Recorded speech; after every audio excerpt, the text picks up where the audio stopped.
Welcome back to The Local Show, a service of Safe Harbor Wills and Trusts and Geddes Federal Savings and Loan. The Local Show, featuring conversations with business owners, employees, and local business leaders about their successes, challenges, and reasons for doing business right here in Central New York. The Local Show, locally produced by Zoey Advertising. Now, here are your hosts, Tom and Steve. And we're back on The Local Show, and that means you are too. Thanks for joining Steve and I, the talk show hostesses with the mostesses on the weekends here. And the early spring edition. The early spring edition, all set to go.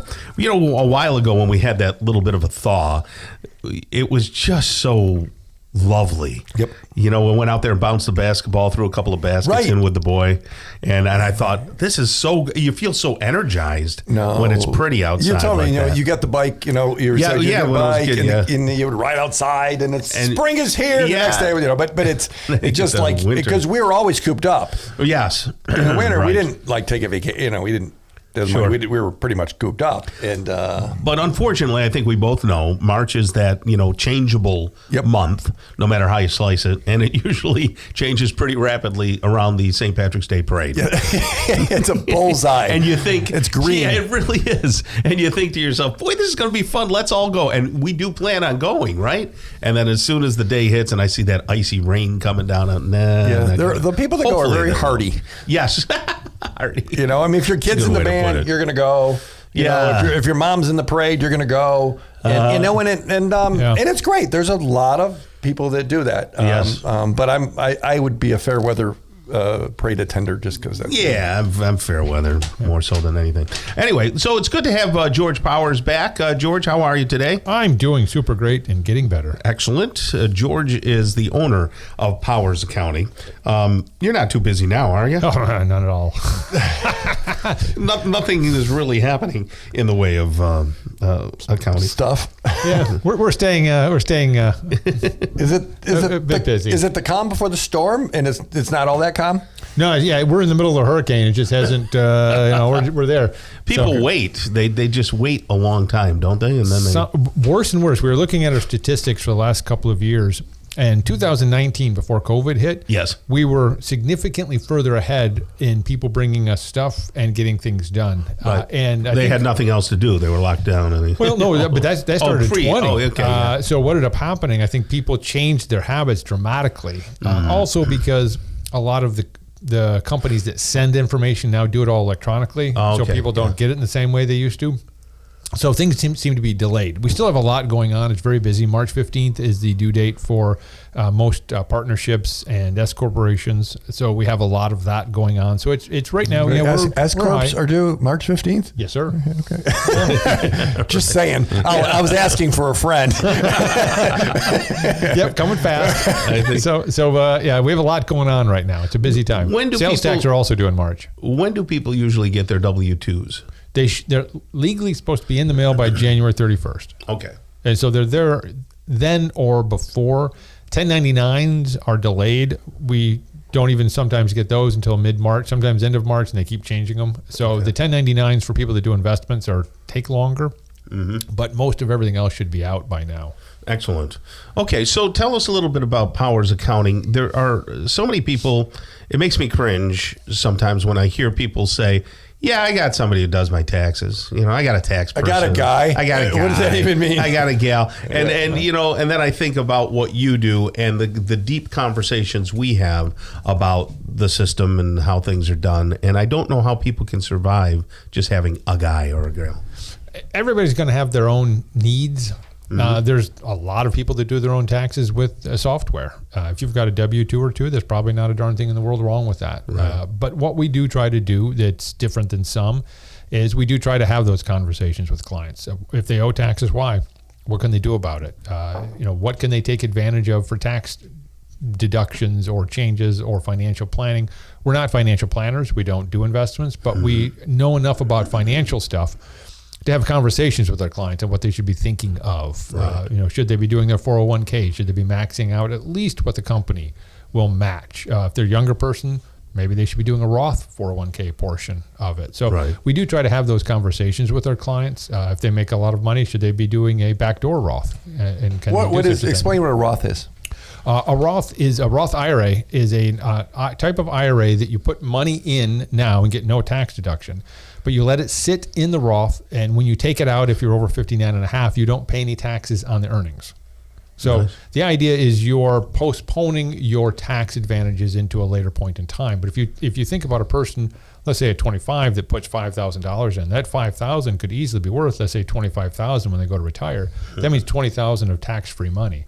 It really can be a slam dunk. They can be really an awesome thing to do. So they're paying tax on the money when they, so they're paying tax now. As it's going in.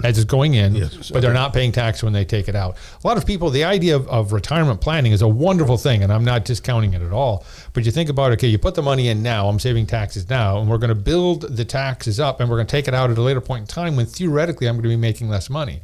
Well, a lot of people are not making less money after 60. You know, if they've saved for retirement, if they have a pension plan, things like that, they may not be making. And by the way, Social Security benefits you receive many times are taxable. People don't think Social Security benefits are taxable. And tax rates may go up. Tax rates may go up. Right. So, and I'm not discounting retirement planning, and I'm not discounting taking 401k deductions right now, but it needs to be part of the overall consideration when you're doing these things.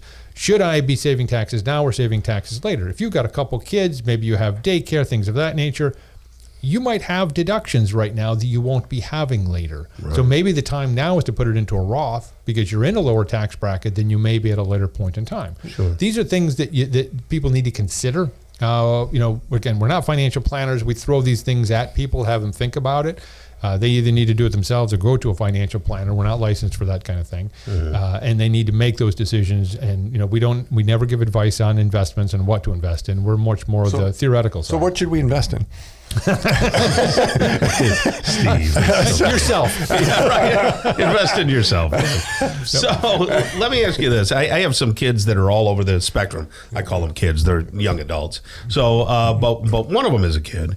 And they've asked me questions in the past because my daughters, who are like in their middle 20s, have realized that their paychecks are not what they think they're going to be, right? Because why is FICA on my paycheck? Why does it take so much? Yes, and I tried to have a conversation about where taxes go. Where does the tax money go? Where does it go in New York State? Why are? That's a big discussion. I'm not trying to be, and I'm not trying to be funny, but I didn't know how to answer it. You know, that's a big discussion. Now you get into what do they say? The first time a person gets their paycheck, they become a conservative. Yes, right. That's very true. And my daughters are like that. They're like, I can't believe you guys do this too. And I said, of course we do it too. You know, everybody pays their taxes. What's the real surprise is when you're in business and you have to write the check. Yeah. It becomes, I got to write the check for this. It doesn't come out of your paycheck always. So where does it go for? That's a much larger question than I can What answer. are the prime things that I can tell them? That they say, or there's a real answer? That they say, yeah.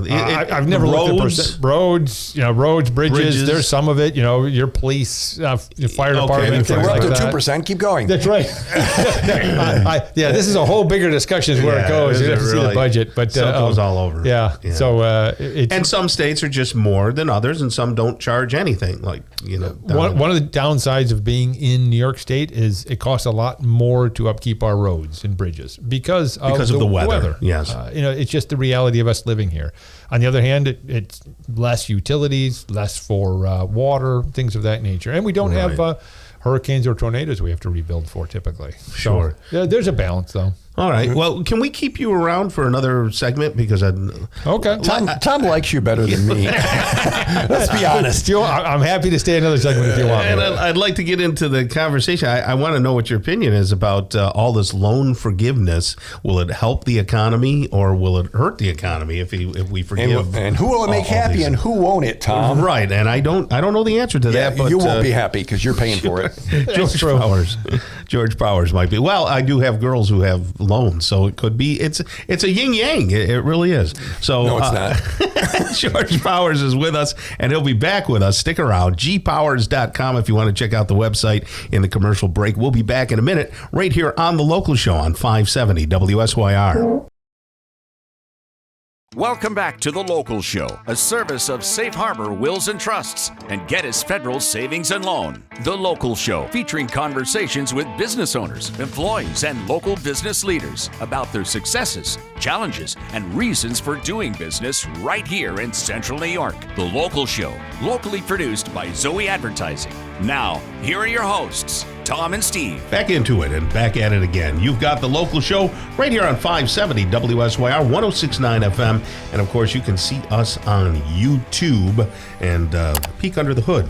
See what's going on in the back room and all that. And it's funny when I watch some YouTube videos, and I've been looking at different things on YouTube, mainly learning videos, right? I'm learning about AI. I learn about an editing software and this and that.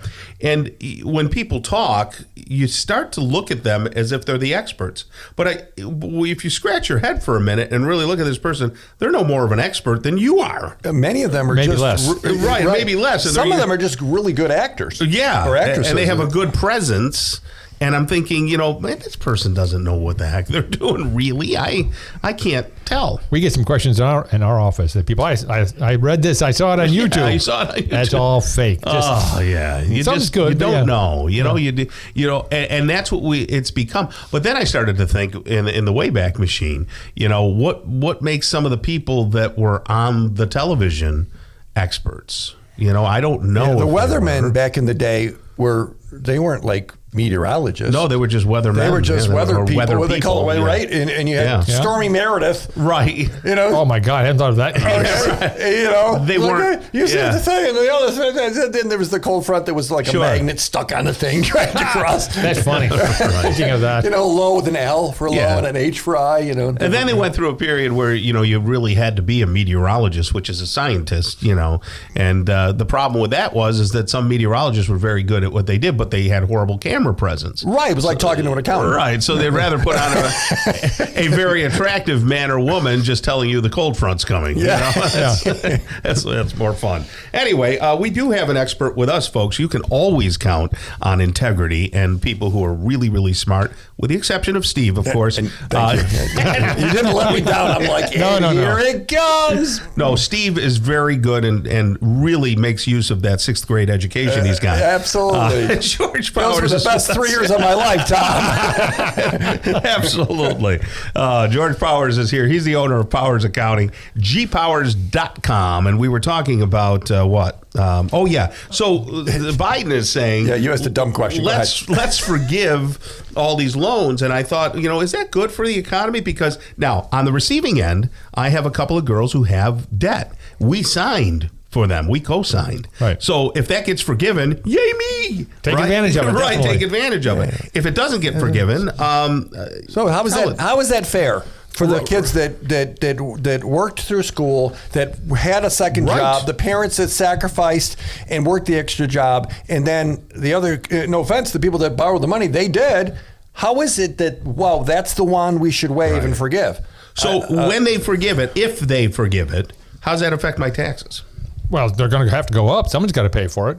Okay. There's a lot of things that have to go up. That are connected. And I do think that it's a real problem that politicians want to solve with an easy fix. And that's usually the problem, is a lot of these problems are not solved easily. The price of college education has gotten way too expensive. Yeah. It's ridiculously expensive. I think we can all agree with that. Yeah. Now, why? Well, there's some theories out there that say by government intervention is what's created this extra tuition, and that you can get guaranteed student loans. Think about it. If someone could come to your services and say, well, I can't afford it, well, government will give you a loan to pay for it. Right, you could charge whatever you wanted. Hey, that'd be great for our business, wouldn't it? We got the colleges. We've given them tax-free deals. Yeah. You go the local colleges don't pay taxes, but they certainly, we get a racket. You have to pay $150 to apply to hopefully send them $60,000 or $70,000 a year for an education. Sure. And that's not the problem. But the problem is they have too much debt and they want to forgive it. I'm with you on that argument. And I got a kid that will benefit by it. Sure. And if they do it like you, I say take advantage of it. Right, of course. I don't think that's the real solution to the problem. It's just not fair. If you are a parent who co-signed for a loan or got the loan for your kid, does that mean you have to claim that as income? income if it gets forgiven? It depends on what they do. If it's forgiven, it wouldn't be the parent, it would be the child that potentially would have to pay taxes on it. But a lot of times when they do that, they make it tax-free. Or I shouldn't say, they've never done it before. So I would assume they try to make it tax-free. Right. But we don't know. We have to wait to see. When I get out of this show today, I'm going to be going to the RV show. Okay. And I'll be looking around, and of course, I'll be like giddy. You can't write that off, Tom. No. Well, I'm wondering. Sometimes you could. If we did the show from his RV. If there was a business purpose for the RV. So if anybody gets an RV at this point, is there any advantages to it tax-wise or anything? Or, Potentially. An RV can be a second home or a primary home that if you have interest on it, it needs to have basically a bathroom, a kitchen, and a toilet. Oh, all mine.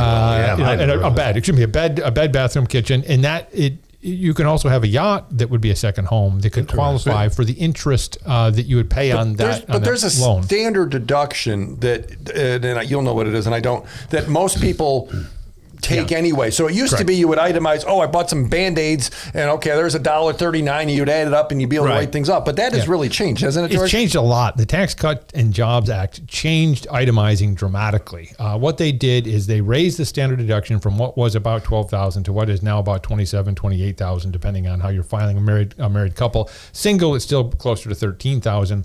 So a single person is more likely to itemize the taxes than a married couple because you have interest, you have real estate taxes, things of that nature. But the interest on the RV would be part of your interest deduction potentially on a itemized Schedule A. So it could be, you could also itemize for New York State and not itemize for the federal level. So don't forget, if you're not itemizing for the federal, we got a lot of people that still itemize for the state, but the interest, not for the federal. But the interest on the loan, not the RV, not the payment. Not the payment, the interest. Just the interest. Just on your home, you don't get to deduct your home. You deduct the interest on your mortgage on your home that is secured with your home. First home, second home. So you get a couple of mortgages to deduct potentially. So I don't own a home right now. We live in an apartment, which we enjoy. If I bought an RV, serious question. If it had a bed and a head, to what you said, it would be an itemizable deduction. Would you itemize? You'd have to have enough of a loan and charitable contributions to get you to that hurdle. Right, but I'd have to pay an interest. Which so is it a wise? We're not talking about a wise financial thing. We're talking about, can you itemize? That's a different question entirely. But yes, if you bought an RV, most of them would qualify as a second home or a primary home, depending on that person. Go ahead. Yeah, but could I use it as an office to get away from Tom? If there is a legitimate business purpose for an RV to be deductible, potentially it would could have be business. to be legit. And we have for contractors will sometimes do that because they'll bring their people, they'll have there can be situations. Now, many people try to make an RV business when it's not. And you can't pass. If it can't pass a ha-ha test, you got an issue. But well, the ones I'm looking at are going to have a bathroom and a kitchen and a maid. So the maid, you got the maid too. Does that come with the RV? Well, I told the wife, I said, we get an RV, and really it saves you from like these massive vacations that you're taking spending. Well, because you could go all the time. Think about it. Like, say you wanted to shoot up to the Adirondacks. It's not. I'm telling you, it's not cheaper. Yeah. It's cheaper to go to a hotel. The RV, and I was just thinking about RV. I was just changing channels the other night, and I saw that. I watched it. It caught me that old Robin Williams. RV, RV, right? Yeah. The rolling turd. That was a funny.